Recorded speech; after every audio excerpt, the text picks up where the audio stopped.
All right. So, what you got on deck for the remainder of the day? I am going to the city of Taylor to pull a permit for some work that we got to do at one of my listings. I have to go to Bramall to pick up a key for an open house I'm doing tomorrow for a rental. But got so many people, the owner finally got it together, but I had so many people that contacted me. I'm like, let's just do an open house. And whoever wants to fill out the application, great.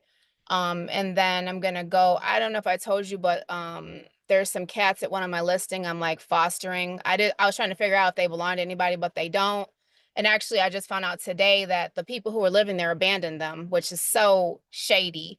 Oh Um, wow. so I'm feeding them, and I'm gonna reach out to the shelter that I volunteer for, and I'm gonna ask them um to um help me with getting them their shots and all that, and then I'm gonna look for someone who would like to adopt them.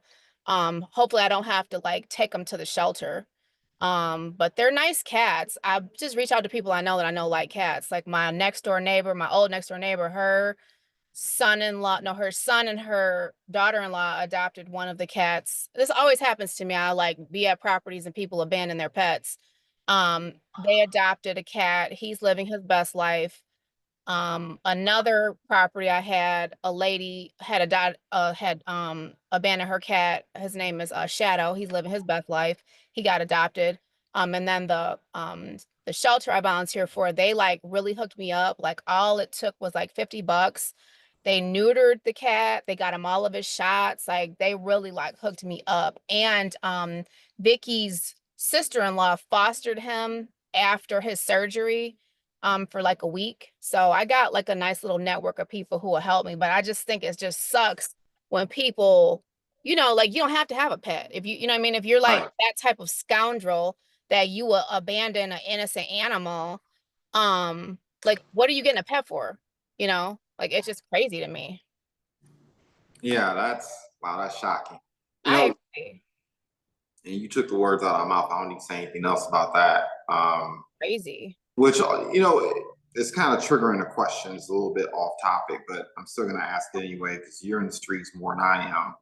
Yeah, I've been reading reports that foreclosures and evictions are up. they are. Okay. They are. Because first of all, with the evictions, I can attest to that because I have several in progress right now. Um, and a lot of it has to do with um people just not having the resources to sustain themselves. Um, you know, they are financially not responsible. Um, and that's what ends up happening. Like most people are like one paycheck away from being on the streets. So if something happens, and they tell you the story of what's going on, like, oh, my car broke down, or whatever, various scenarios of whatever. Um, then they just fall behind and keep falling behind and keep falling behind. And I've got a couple tenants that are underperforming. And it's just up to the owner to say, hey, look, um, you got to pay or you got to go. Um, Uh, so yeah, definitely evictions are up, and foreclosures, of course, because a lot of people have been fired, lost jobs here in Michigan. Um, if you're working a 9 to 5, you know that you have no job security. Like, there, right. months ago, they did a mass firing at one of the big three. I can't recall what it was, but it was like not even just line workers. It was like people that were white collar. They It was called, Stanley. It's yeah, Stellana.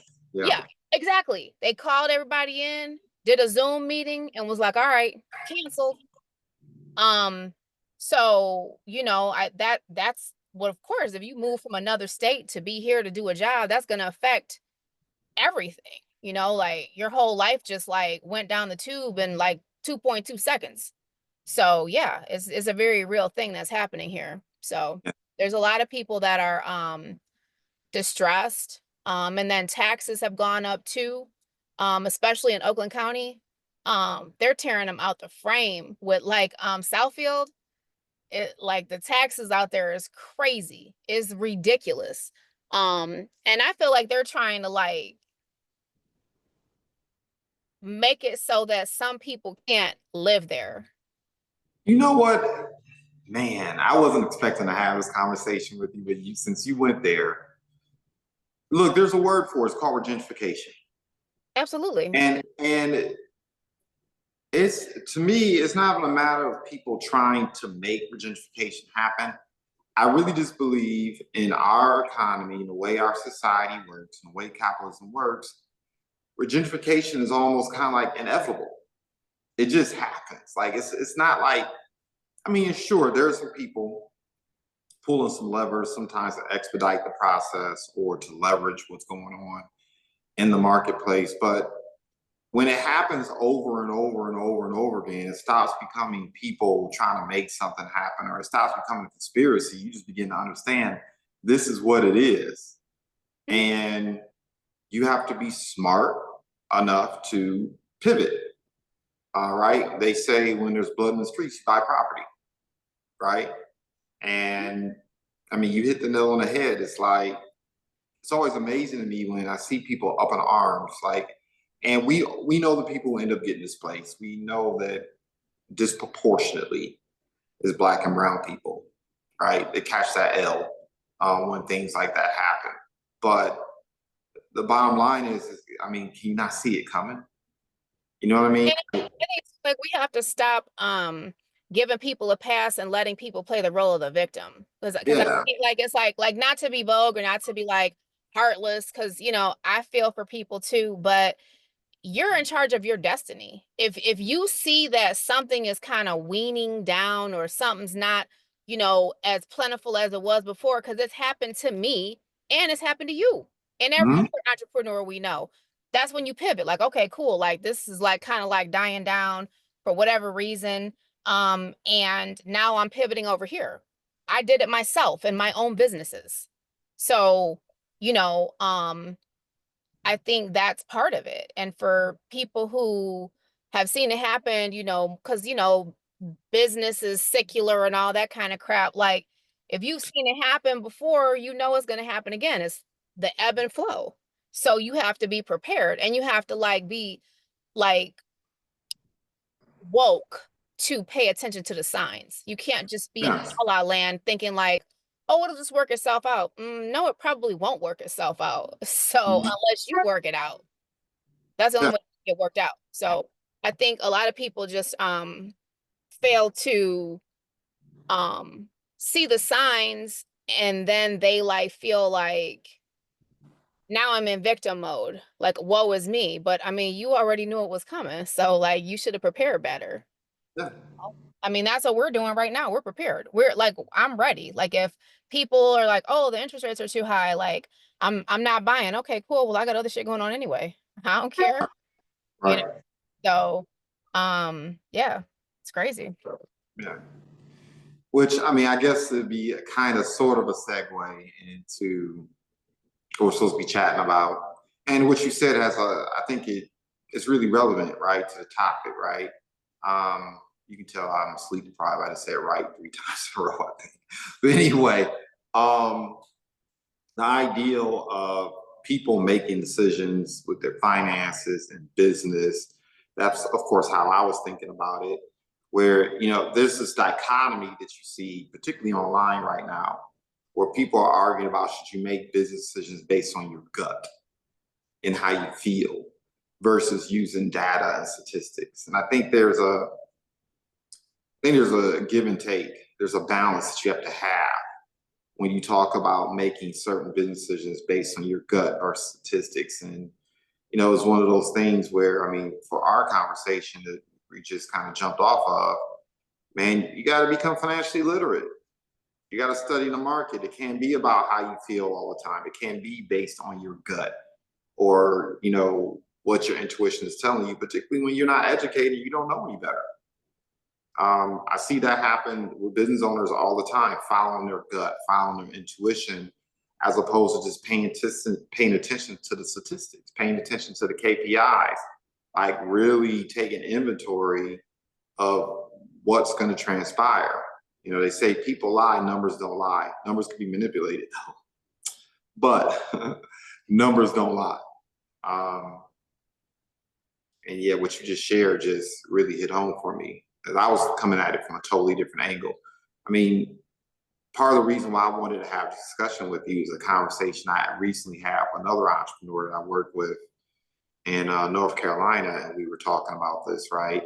How oftentimes I just don't believe it's a winning formula. You know, let me just cut to the chase. I don't think it's a winning formula to follow your gut for the super majority of people, right? They don't have the right things worked out. Like when you say follow your gut, what you're really saying is what you're comfortable with. If you're not comfortable with something, you're going to get a feeling in your gut. If you're excited or comfortable with something, you're going to get a feeling in your gut, right? We call it intuition, call it what you want. But the bottom line is if you're not, like, if your appetite isn't right, um, and if you don't have a clear vision for where you're going, if you haven't really, if you don't have that worked out in your mind and on paper, and if you're not out there executing, I just really firmly believe following your gut is like the wrong way to go about doing things. And this is coming from someone that probably follows my gut 50% of the time. I think it's a 50-50 ratio for me, right? I look Depends on to, what it is. It depends on what it is, though. yeah, I mean,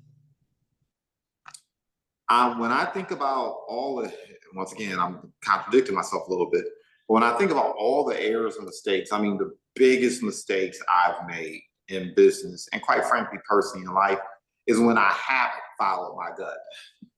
Hmm. Those are the things that have come back to hit me the hardest, right? Where I know better. I know this person isn't right.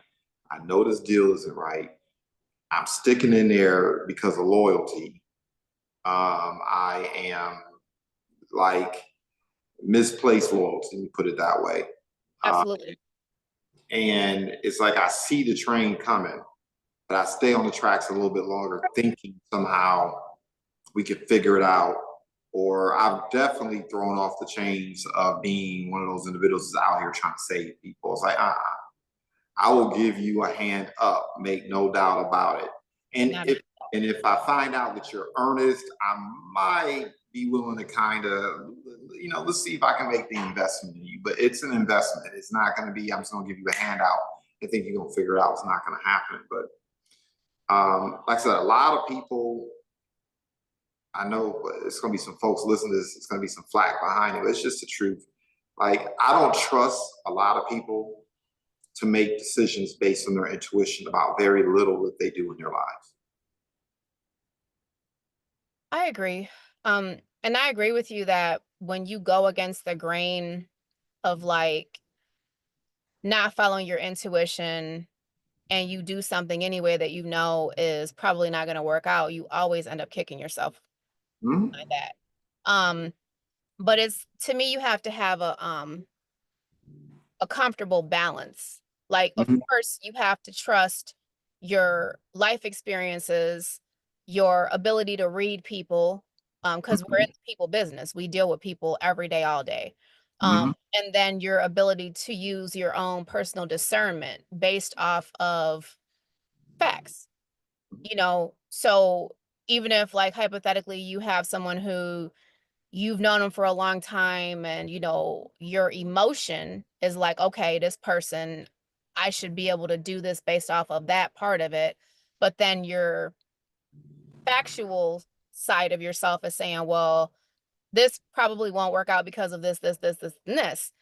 You have to have that balance, and it's okay to sometimes like say no. Like, I feel like one of the like things that stand out to me when I was like very young, one of my friend's moms used to always tell us, when in doubt, don't. Like, if there's any doubt in your mind about anything, you're around people like, and I was like 17 and she said this, and my girlfriend was like 2 years older than me. And she was a street chick, her mom, she's from Detroit, she had a baby young, everything's like, she used to talk to us like, like grown women. She would tell us stuff and she was very blunt. Um, and I can hear those conversations in my head to this day. Like, yeah, when in doubt, don't. Like, I mean, if you feel like it's not right, it's definitely not right. So don't disregard, that spidey sense that you feel about people, places, and things. If you get someplace and you feel like, yeah, something's not right here, immediately take off. You have to trust yourself in those situations. So, but like from like a financial standpoint or like a deal, something like that. Like if the numbers don't make sense, and obviously, like, okay, it doesn't matter what my gut's telling me. If the numbers don't make sense, the deal doesn't make sense. The transaction doesn't make sense. The investment of my time doesn't make sense. So Yeah. I think you have to have like a balance. I agree. I'm not gonna disagree with anything you said. It's just I've also seen that go dramatically wrong. Right. Hmm. So we had an exchange with someone who should remain nameless recently, where they did follow their gut and they made a poor decision. Right. And I went ahead and I posted that acronym POUR, right? People who pass over opportunities Oh, repeatedly. absolutely, absolutely. You'll Very have Yeah, because you'll have some individuals who will be in an environment or be presented with an opportunity, be presented with an investment, be presented with the space to develop a relationship, but because they don't have an appetite for it, they say no. Like people really have to get it worked out in their heads. I was having a conversation with another entrepreneur and family member, and I was like, look, you know, at some point you have to evaluate your appetites. Right? You can't want the lifestyle of a lion. You can't expect to make lion decisions if you got an alley cat appetite. Lions right. don't, but alley cats eat. So if you're listening to music that's just straight up nihilistic, pejorative all day long, if you're having conversations or you're comfortable in environments where people aren't leveling up and aren't doing anything, if you're in a situation where every time hard work shows up, you run from it. If you're just constantly fearful of things that are new or foreign to you, I mean, you're not going to develop much. You're not going to grow much. I mean, success is found outside your comfort zone. And you have a lot of people who will, quite frankly, like detonate opportunities, detonate situations. They'll detonate things that could have a really positive impact in their lives simply because it's foreign, simply because, once again, it's unfamiliar. And they will run for the hills. And I've seen that happen so many times. Like, I've watched individuals in organizations and businesses, I've watched it happen in families where somebody's doing something that's completely and utterly different than what others would anticipate or expect or what's familiar to them. And once again, they dissuade, they hate, they ridicule, they give people a hard time. They, Degrade you. yeah, you know what I mean? Like a lot of individuals before they start, I'm not again, like I said, I rely on my intuition probably 50% of the time. And it has served me well when I follow my intuition. But at the same time, I will also admit my appetite had to change before I started following my intuition. Like I made a lot of bad choices based on my gut and intuition in the past because my appetite wasn't right. Right? I had an appetite for things that weren't good for me. I had an appetite for people who were not good for me. I had an appetite for situations who were not good for me.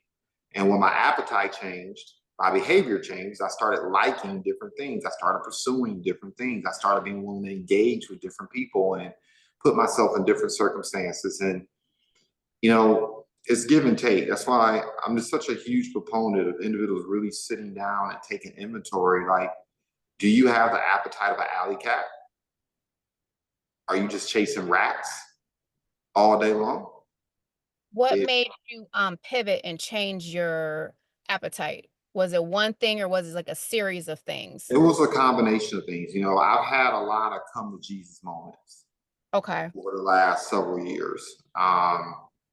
And my most recent divorce, quite frankly, was a huge come to Jesus moment, right? I really sat down and instead of blaming and being upset with the other person, I really sat down and I asked myself, how did I get here? What choices did I make?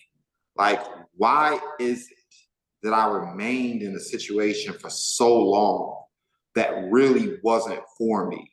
right, that really wasn't serving me, that really wasn't creating like an environment or a situation where the success I was pursuing upon was, and I had to have a come to Jesus moment. I started looking at everything differently. Like I literally looked at my diet. I literally took inventory of the music I was listening to. I literally took inventory of the relationships that I had. I started, I heard another business owner a couple weeks ago um, who was talking about how they don't have a lot of good people around them to model their behavior on. And I immediately thought to myself how I just got to a point where I started reading the books of individuals that had a lifestyle or at least were making business decisions that I thought were favorable, right? The outcomes that I wanted. So if I don't have the right people around me, I'll read from the right people. I'll listen to the podcast. I'm the type of person, I'm getting ready to do this next week. There's somebody who's been very successful, particularly here in the Detroit metropolitan area. And I'm like, bro, I don't want nothing from you. I'm not coming with my hands out. Number one, I want to know what's important to you. Number two, I have questions because there's places I'm looking to go. I'm coming with the spirit of how can I be of service? Because I know your time ain't free. And if you're having lunch with me, you're doing it altruistically. But I know whatever amount of money I pay for this lunch is not going to be commensurate with whatever wisdom or nuggets or connections you're going to give me, right? And when I started taking close inventory, once again, of the people who are moving the way I want to move, who have the things I want to have, when I really became laser focused on financial independence, wealth building, and freedom, I mean, it's one thing to say it. It's another thing to become like ruthless with your time and ruthless with your decisions to make sure that the decisions and the way you spend your time, the people you spend time with, that it's all correlate, that it's all congruent, that it's all moving in that same direction. And yeah, those are the things that really hit me. I mean, going to conventions like we just did, right? I stopped paying so much attention to what people were doing, and I began to ask myself, why are they doing this? Right? It's one thing to just duplicate what other people are doing, but where it gets deep, where it becomes valuable, is when you begin to understand the why, right? And for me, that was all important, and that's where things start to change. It was like, I'm smart as hell. I don't think anyone can match it. There's very few people can match my work ethic. Like when I'm zoned in, it's a wrap. I will run circles around you. I don't care if you are 20, 30 years younger than me. You don't have a chance in hell. You don't get worn out by someone like me, right? And I was like, well, if I have all these things going on, and I make a real effort not to compare myself to other people, but I look at my own race and I'm like, okay, I've been running this race. There are things that I want to achieve. I'm not achieving these things. I can't blame it on anyone else but me. And when I started having more of those come to Jesus conversations with myself and stopped looking on the exterior in terms of what other people were doing, what was happening to me, but started looking at things in terms of not what's happening to me, but what's happening for me, man, things accelerated. Things accelerated in a major way. Okay. Yeah. So, I don't know. I think a lot of decisions are a lot easier than people make things more difficult than it needs to be, right? I mean, it's almost like you have a choice when you wake up in the morning. You can go to McDonald's and start smashing Big Macs, or you can grab a salad. And compound time and the way it compounds on your behaviors will definitely lead you to two different places if you keep doing that. Like, so what do you want? Right? You can spend your time. Look, I love music. I love the blues. I love jazz. I love hip hop. I love R&B. But I know a lot of the things in that music doesn't serve me.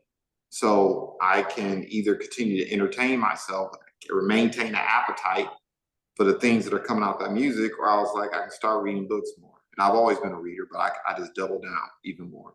Listen to podcasts more, listening to people who Once again, have the things I want, right? Even an appetite, like it's certain conversations I just won't have. My gosh. When I think about the conversation I was having a year ago, but definitely 2, 3, 4, 5, 6 years ago, the stuff that comes out of people's mouth is like someone grating something up against a chalkboard. I can't take it. I have to immediately remove myself from the situation. You know, God, so many different appetites in terms of what I consume. It's been such a dramatic transformation. It's like it's an appetite to want to just sit down and be lethargic and be lazy and just kind of let things to be acted upon. Even though that's never been my deal, but even decisions like now, like when we wrap up here, I could sit here and simply jump back on my computer and be sitting down for another 4 or 5 hours. No, I'm going to get up, I'm going to walk around. I'm going to listen to something, while I'm having a conversation, even while I'm prospecting, instead of sitting on my phone talking to people, I'm going to create the list of the individuals well, it's already created, but I'm going to follow the list of people I need to talk to today. And I'm going to walk probably a mile or two and have probably a good 5 or 6 conversations, right? I just have an appetite for those things now. I want to be mobile. I want to be healthy. I want to be active. I want to be intelligent. I want to be practical. And we're talking about appetites in a really different kind of way. Like people usually don't think about it like that. But yeah, until you get your appetites right, but more importantly than that, because it's hard to get your appetites right if you don't have a destination. Like something that drives me crazy is I'll ask someone, and you've seen this, right? I'll ask someone where you want to be 3 months from now, where you want to be 6 months from now, where you want to be a year from now. And if you can't answer that question, you don't even know what you should be consuming anyway. Right. Right. And then now you are trusting your appetites, your intuitions, the things that you're comfortable with. And those things are taking you completely off course. Like that's the most, I think for me, the most, here it is. Here's the real answer to your question. Now that I've had a chance to forcibly work it out.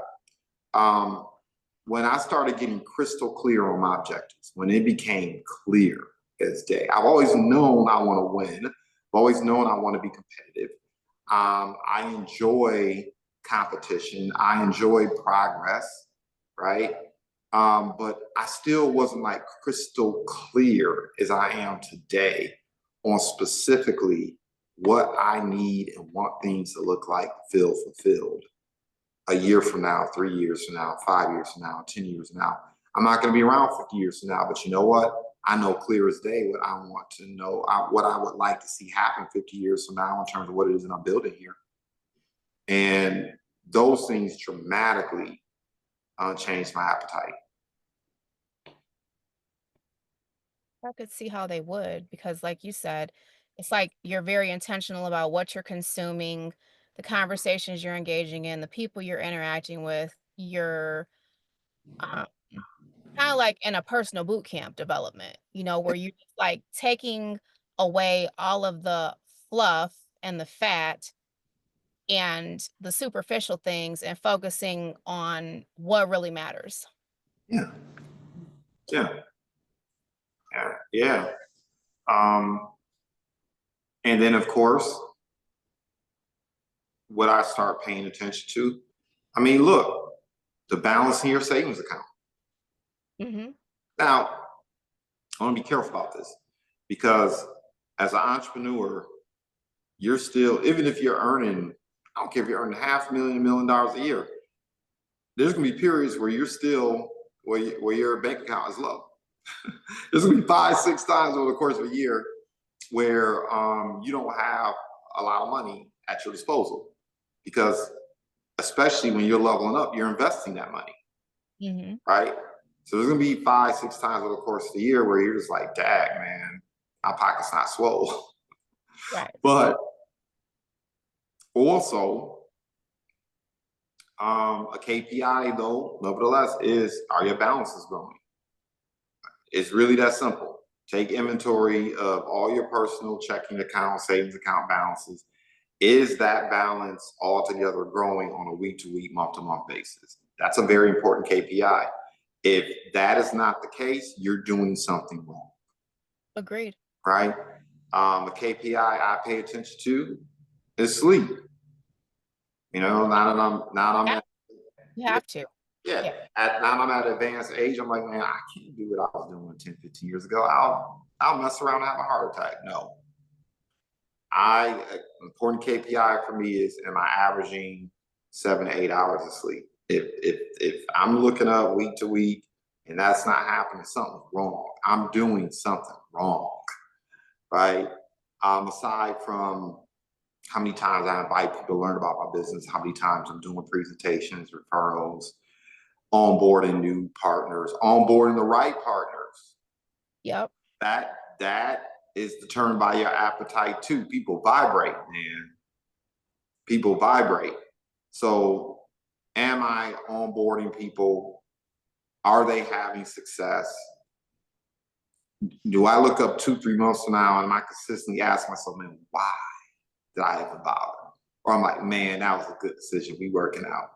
We getting along, we're winning, succeeding, we're sharpening each other, we're earning money together. Like, I pay attention to, man.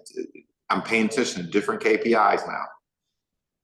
And too, like when you're interacting with people, like, do you feel edified? Do you feel like it's like a mutually beneficial like relationship? You know what I mean? Mhm. It really sucks when you have professional or personal relationships that are just one-sided. And that's draining. It's very draining. And it's uninspiring too. And I think that like KPI that I pay attention to is self-care because sleep is self-care. Like when you need sleep, you got to do it. Like if for me, if I'm tired and I feel like I need a nap and I'm dragging, I'm going to do it because I just feel like right now my body is tired. Um or like if I'm trying to do something real late cuz I'm sharpest in the morning. That's like my prime time to like get it in and like conquer beast mode. After about 5 or 6, 7, especially if I've had to like talk or interact with a lot of people or like do meetings, I'm probably operating at 50%. So if I'm like on my computer and I'm trying to do stuff and I start seeing I'm like making mistakes, I'll be like, I'm just about to shut it down, go lay down. I'm not going to keep trying to do stuff because I know that I'm not going to be accurate and I'm not at my best. And you have to like listen to yourself, you know, or like even if you're just like kind of feeling like a little bit like, okay, I just want to do something for myself. It's okay to go get a pedicure, go get a manicure.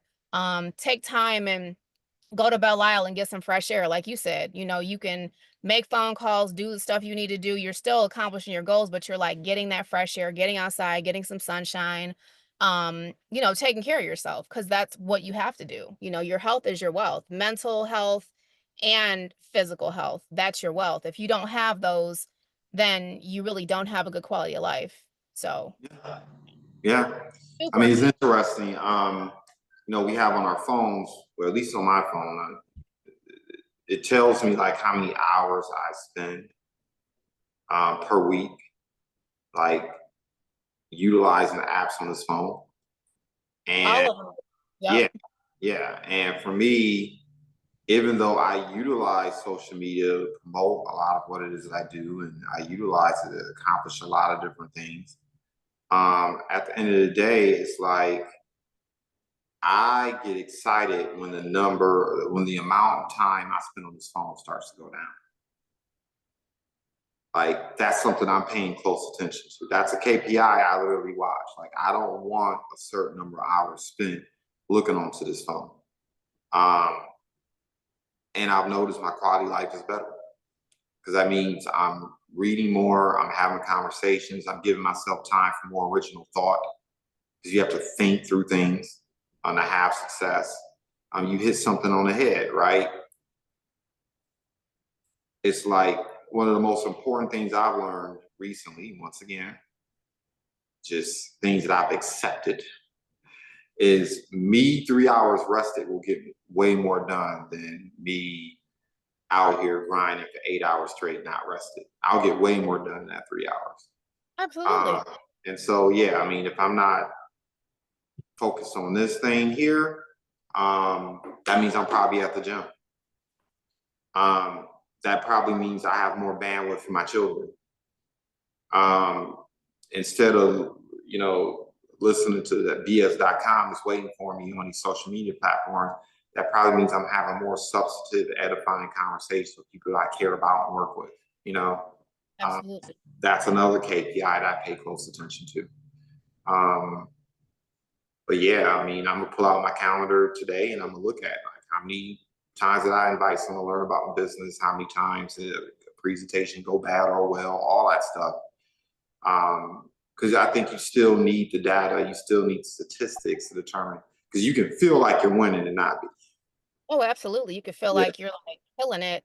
And then yeah, you look up at your stats and you're like, yeah, about that, yeah, Yeah, for yeah. sure. I agree. Because sometimes you could be doing something, but you're chasing duds, or you're not executing. Like you're doing stuff, but it's like, okay, yeah, you're like making the calls, you're doing this, you're doing that, but it's not really getting you to the next step. So you definitely have to be very mindful about everything. Mhm, mhm, And it's a delicate balancing act too, But I think when you invest in yourself, like how we did when we went to the conference, mhm, you can get crystal clear, laser focused based off of other people sharing things with you and like sharing a different perspective like that you never even thought of, you know. mhm. And I think that's very, very helpful too. And like operating in this space is like always trying to level up, do the trainings, do this, come out of your comfort zone. Do things that you really don't want to do. Like yesterday, I went to an event and I'll be honest, I really didn't feel like going. I was like, man. And then when I got there, the food was like not all that. So I was really kind of like, I just want to leave. But I thugged it out. I stayed. And I got some very helpful information. And some good contacts for some people for some things, and met some people, networked with some people and got some numbers. So it was like, that was the benefit, you know. But I really, like I said, I didn't want to do it. But sometimes you got to come out of your comfort zone. It'd have been easy to go home and just hang out with the dogs instead of being there for like 2 hours and then having to drive home. But it's worth it. You got to invest in yourself. Oh man, that is so huge. Like,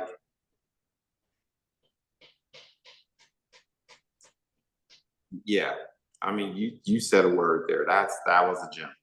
Yeah, Like, you you got don't to. have a choice. I really don't think people that is a KPI. Like And I you didn't want to can't. let the person whose event it was down, because previously he was like, "Hey, I need you to be here." And I ain't like, I was on some BS.com. I was like totally doing something else, because he was like, "Where you at?" And I was like on the road headed to a whole nother state. And I'm like, "Oh man, I got you next time." And he's like, "Man, I told you I needed you." Um, so I put it on my calendar. I'm like, I can't, this is like one of my people. I gotta like show up. So showed up and everything. And I'm gonna continue to go because they need my assistance, and I think it's a good opportunity to network. But you definitely, one thing too, you have to show up for the people who show up for you. If people are supporting you, you gotta support them. Like that's um without question. If you're not doing that, then you're gonna have bad karma. Nothing good is gonna come to you if you don't support the people that support you. If they're gonna go out of their way for you, you gotta go out of your way for them. Even if it's something you don't really want to do. Mhm. I agree. Yeah. So I agree. Um, and it's man, it's such a balancing act it is. when you. But I agree with you. But Um, that's why you have to have a tight handle on your schedule. Like mhm, like yesterday when we were hey, we had our, call, and then we had like something else set up, and it's like if you're an entrepreneur, like your calendar is in your phone. Like everything that I'm doing today, I already knew I was doing last week. Like that was my exit. Like, okay, hey y'all, you already knew I had a podcast. I gotta go. You know, like it wasn't no one more thing. Like I'm out the door. Like I'm just, gone. Um, Yeah.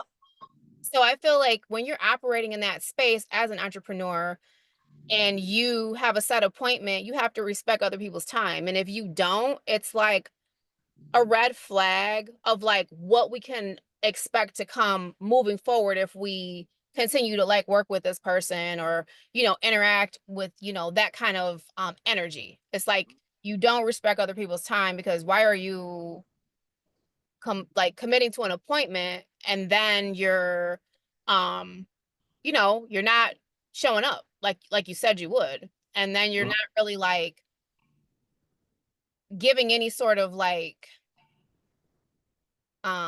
coherent explanation as to like why you're not showing up, or even if you're going to be a I couple minutes. already know what you're talking Yeah, about. I was so like confused. I'm like, Yeah. but then I started to like look at it and I was like, okay, so because I had another meeting earlier at their place of employment, because they wanted to like kind of like recruit me for some stuff. And you know, like they were like, okay, yeah, this and that. The appointment was at 2. I get there, they're not there. They're like, they had no, yeah, they had like another appointment someplace else. And I'm like, okay, that's like strike one. Because this is like your dog and pony show. You're asking me to come. You've been begging me to come. So I make time to come and now you got another appointment. And then this. So it's like, I mean, that's basically like your MO. Like you don't have a tight handle on your schedule, basically, is what I'm getting. So that's not really a good indicator of what's Mhm. to come next. You're not, Mhm. you don't have a tight handle on your schedule. So that's what it's going to be with you, pretty much. Like people need frameworks. I'd rather see people until they're more self-actualized. Um, I'd rather see people operate within frameworks I to agree. their goals, right? Um, for me, the best thing I did to help me in terms of understanding who I'm going to work with and spend the most time with was reading that book Traction. I go back to that, right? And that acronym, I can't remember if I pulled that from Traction. I think I did. I think I just put my different spin on it. But I was having a conversation with another friend, an entrepreneur I work with, and I was just talking. He asked me, he says, man, how you determine whether or not you're going to work with someone? And I always go back to gas, right? I think about the Southern saying that my mother in particular was she said, "Are you cooking with gas?" And I think about that all the time, right? Like, are the people that you're working with, do they get the mission? Do they get the assignment? Do they know what they should be doing, how they should be doing it, how you're supposed to show up? Do they understand why, right? Same values, same principles. Do they get the vision, what you're building? Are they willing, once again, to be accountable? Because I share with people all the time, people can respect the hell out of you, man. They can really be like, man, I really believe in what you're doing. But I don't want to be accountable to it. I Right. don't want to show up on time. I don't want to show up early. I don't want to stay late. I don't want to give more, which is like, it's the kiss of death, especially in the beginning as an entrepreneur, because you don't have wiggle room. Like there's not enough arbitrage taking place in your business to be dealing with people like that. You actually, it's counterintuitive because when you first start out a business, you fall in love with the people that you're working with. You fall in love with them because you're building this new thing together. They're part of the process when it's being born, right? You love them, but it's counterintuitive sometimes to get too attached, even with people that you start out with, because those individuals, as you start to climb, as you start to scale, the room for error um, becomes less and less. There's just a point in your business where you have to wisely invest every dollar, every mental nugget you have available to spend, every minute you have to spend. Like you have to be around people who want to be accountable to the thing, right? People will understand that in the beginning, you're going to do a lot of work that you don't get paid for. So later on, you get paid for work you don't have to do, right? you have to be like really, really, really aware of that, particularly when you're scaling.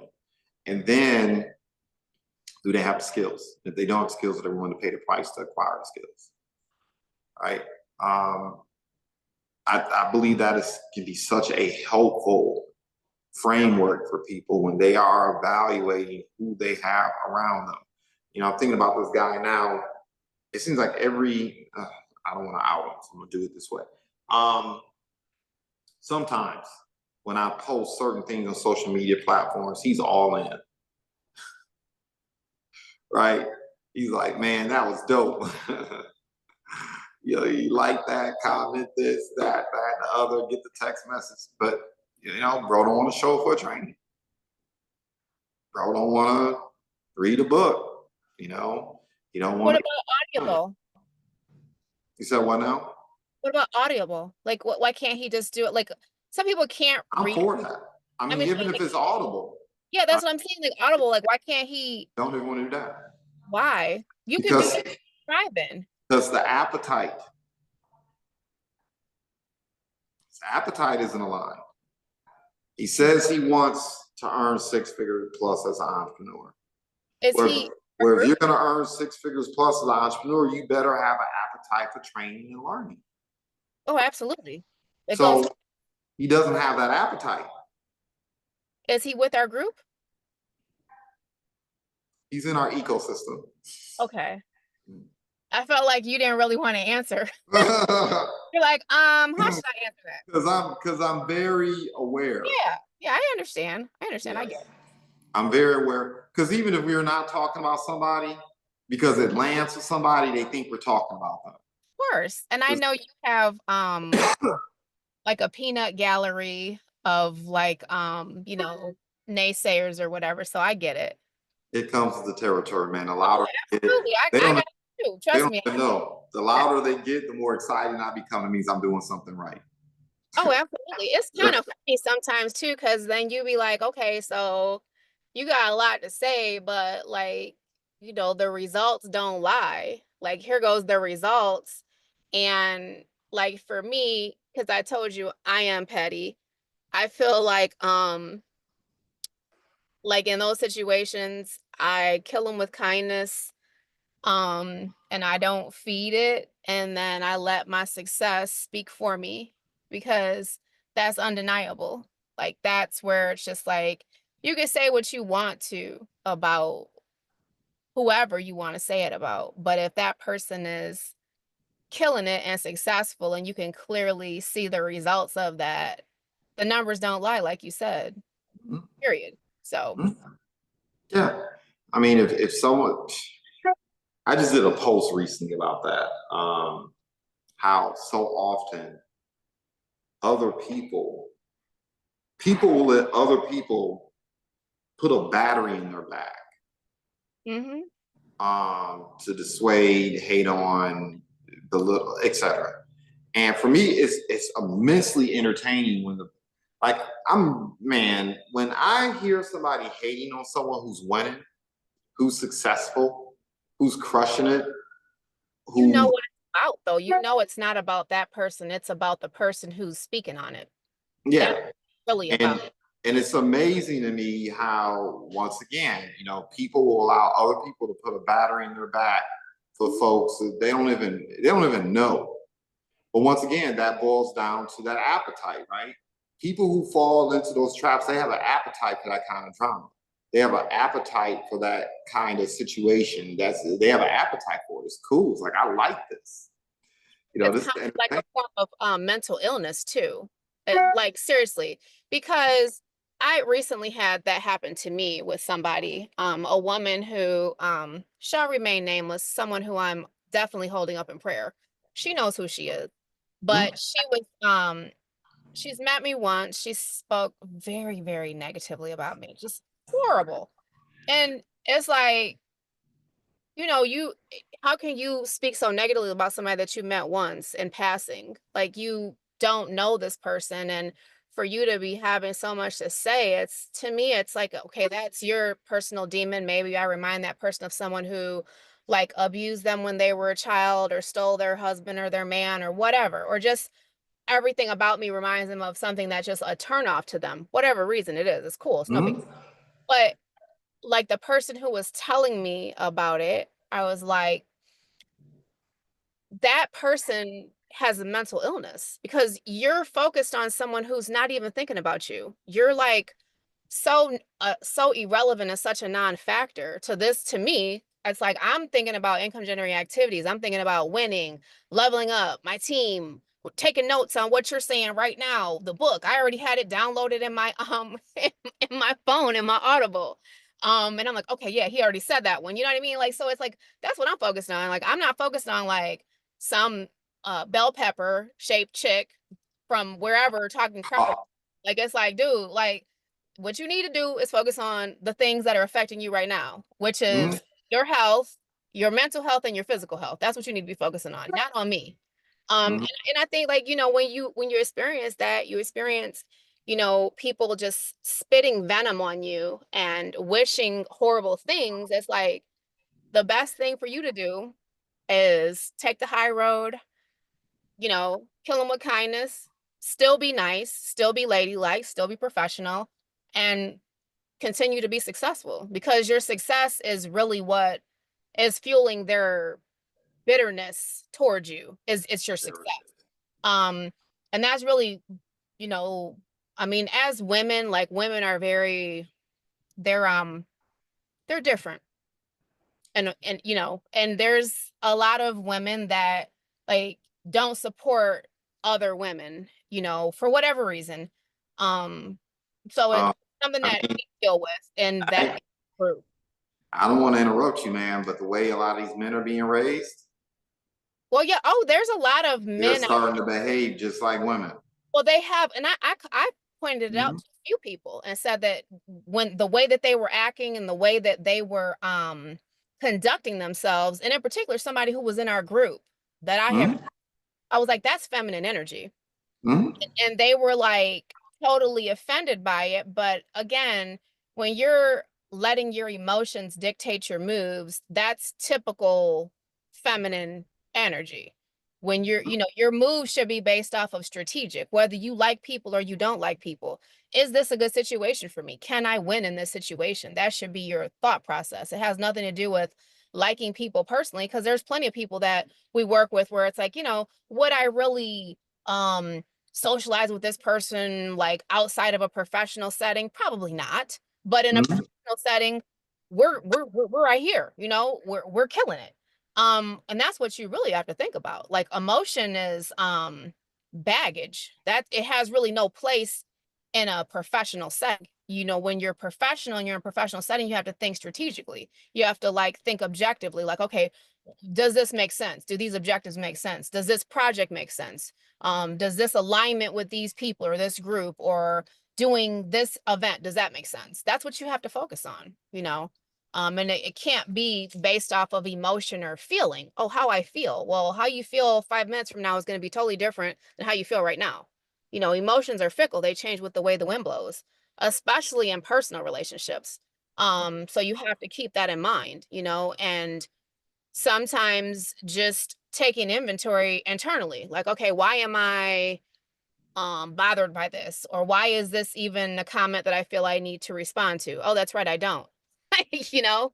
Um, and I think you can conserve a lot of energy that way if you know, think about stuff before you, you know, respond to it or react to it, especially if it's coming from a negative, bitter, or hostile place. It's like, do I really need to feed this?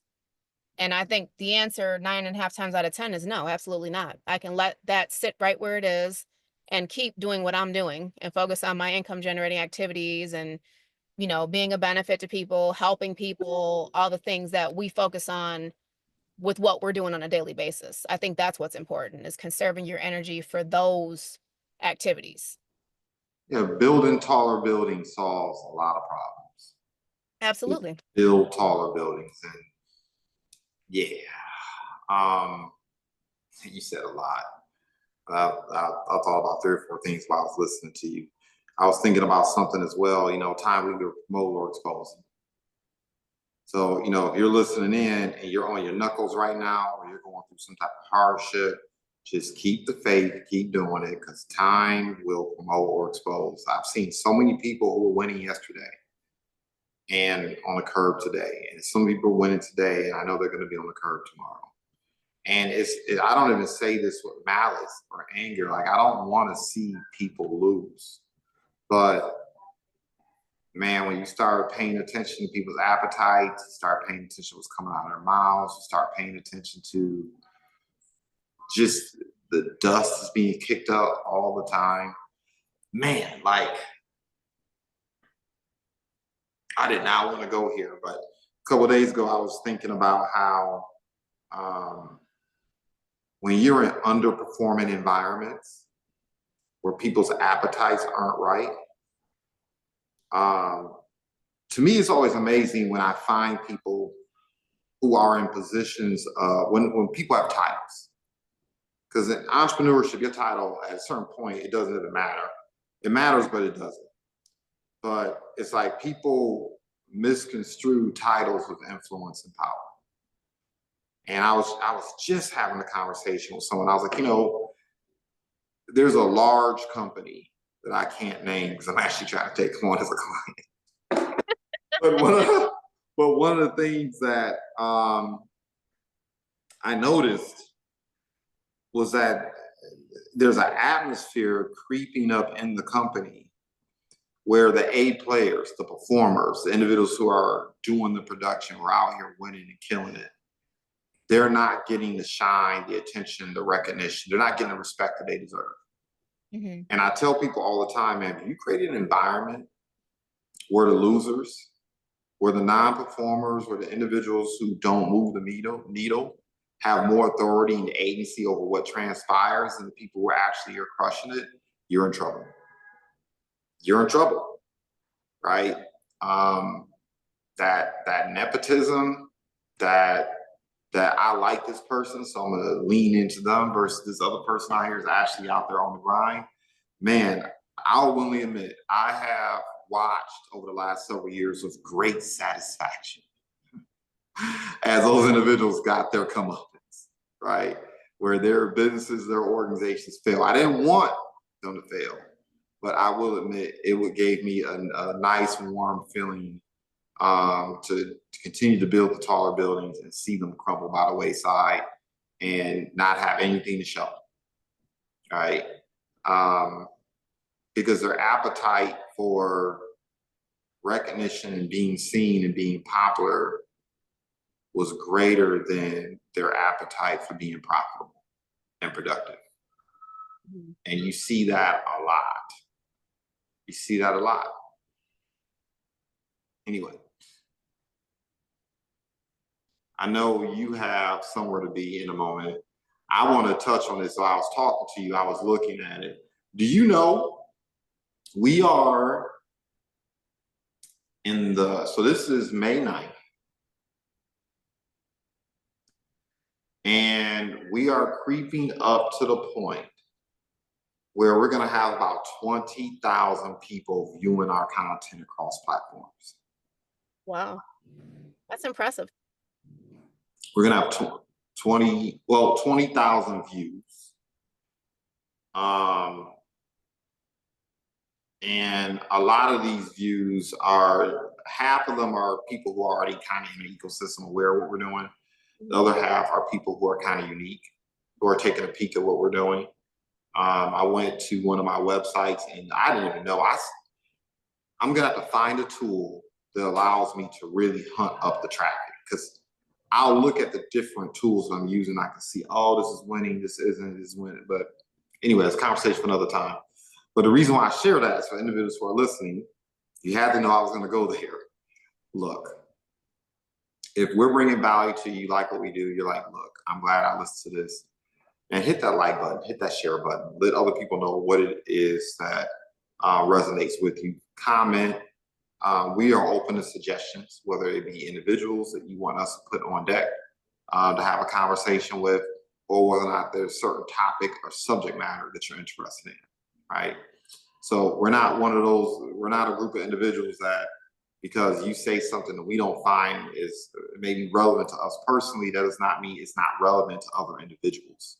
right, who could benefit from the information. So look, subscribe, like and share, let the universe know that we're doing good work here. And that allows us to accrue the attention and the resources required to improve this platform. And I promise you, if you do that, we will improve this platform week to week, month to month, year to year. We have some exciting things taking place too. Like we have the Millionaires Ball, the Millionaire Circle coming up in June. I don't know whether or not you've seen that. I sent out a couple emails about it, but I'm really looking forward to that, where people will have the opportunity to show up and show out and come as their best selves 3 years from now. I think that's going to be exciting. That's going to be pretty cool. Really excited to put that event on to kind of feed people's vision and imagination and get people once again to get comfortable and develop that appetite for being their best selves. Really looking forward to that. Of course, we have the boot camp coming up, which is more intra-organizational. But in terms of that Millionaire Circle Ball, I really want to open that up to the public so they can see our culture and what it is that we're building here, have a good time, have fun, eat a little network, et cetera, et cetera, et cetera. I'm looking forward to that. But hey, in order for us to make that happen, once again, we need that engagement. So I'm going to end it there. My short diatribe as I'm looking at the statistics here. What you got, Ponce, before we wrap up here? Like you said, like, subscribe, share, and we just want to continue to add value. And we love what we do. We never get tired of talking shop. We're like two peas in a pod. So any topics you guys want us to cover, send them on over. Cool. Well, look, I'm gonna go ahead and get it in. Got a couple places. I got a walk I need to take and have a conversation with some folks. I know we're gonna end up connecting before the end of the day, no doubt. Crush it. And of Okay. course, to our listeners, we celebrate your success in advance. Thank you.